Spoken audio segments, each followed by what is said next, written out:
రాజకీయాల గురించి ప్రస్తావించడం అనేది చాలా సంవత్సరాల తర్వాత మళ్ళీ ఇదిగో ఇప్పుడే జరుగుతుంది.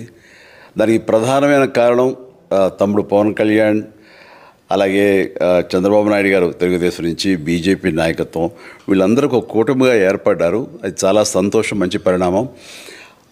ఈ సందర్భంగా మరీ ముఖ్యంగా ఈ రోజున నేను ఇట్లాగా మాట్లాడడానికి ప్రధానమైన కారణం నా మిత్రుడు, చిరకాల మిత్రుడు సీఎం రమేష్, అట్లాగే పంచగల్ రమేష్ రాజకీయంగా అరంగేట్రం చేసింది నా బ్లెస్సింగ్స్ తోటి. అది తను.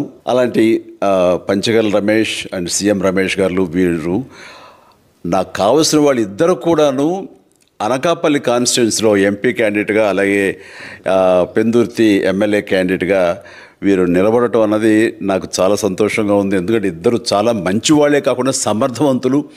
ఇలాంటి వాళ్ళు అలాంటి కాన్స్టిట్యున్సీకి, దాని అభివృద్ధికి ఎంతగానో దోహదపడతారు అనే నమ్మకం నాకు చాలా ప్రగాఢంగా ఉంది.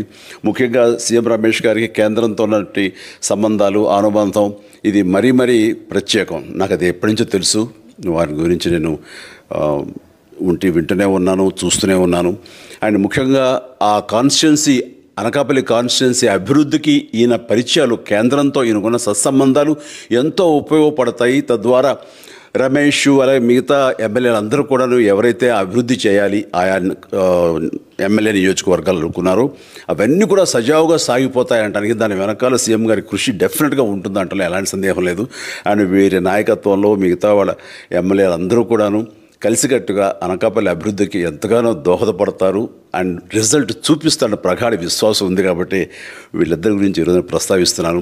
మీ అందరి ఆశీస్సులు వీళ్ళకి ఉంటాయని ప్రగాఢంగా నమ్ముతూ సెలవు తీసుకుంటున్నాను. ప్లీజ్ వారిని గెలిపించండి. అనకాపల్లి నియోజకవర్గం యొక్క అభివృద్ధిని మనందరం చూస్తాం. అంతేకాదు, నాది చాలా పెద్ద కోరిక, ఆంధ్రప్రదేశ్ అభివృద్ధి పథంలో ముందుకు వెళ్ళాలి. దానికి కానీ మీరందరూ నడుము బిగించండి. మీరందరూ కూడాను ఇలాంటి వారికి ఓటు వేసి మీరు గెలిపించి అన్ని రకాలుగాను